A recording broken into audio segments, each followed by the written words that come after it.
as many Latin American countries have seen the devastation of the pandemic both in terms of human lives and also the economic impact. Currently, Colombia reports almost 600 deaths daily, and the poverty rate has increased by 7 percentage points in the last year.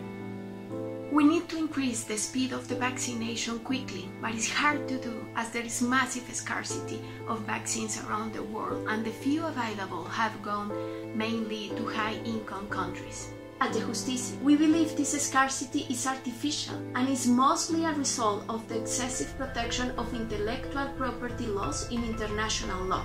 We must acknowledge that, as any other legal construct, IP laws must be flexible in order to protect a most important objective, which is global health.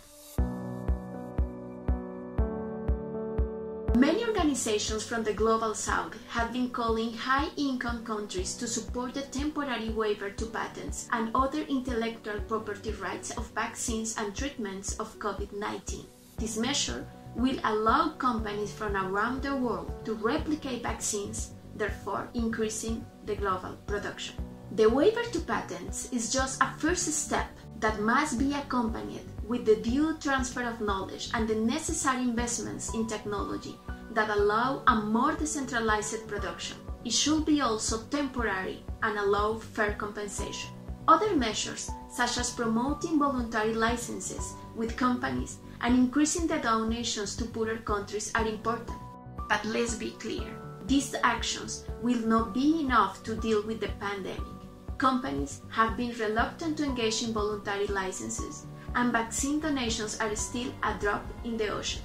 Poorest countries need a more decisive commitment from the high-income countries and not just charity. As Latin America and India are the current focus of the pandemic, we make a call to high-income countries to, first, support the waiver of IP laws on vaccines and treatments related with COVID-19, facilitate the transfers of knowledge and technology to poorer countries, and, in the meanwhile, increase the donations of vaccines, medical supplies, and medicines to the poorer countries. Solidarity and cooperation cannot be just a slogan. We need to prioritize health over greed.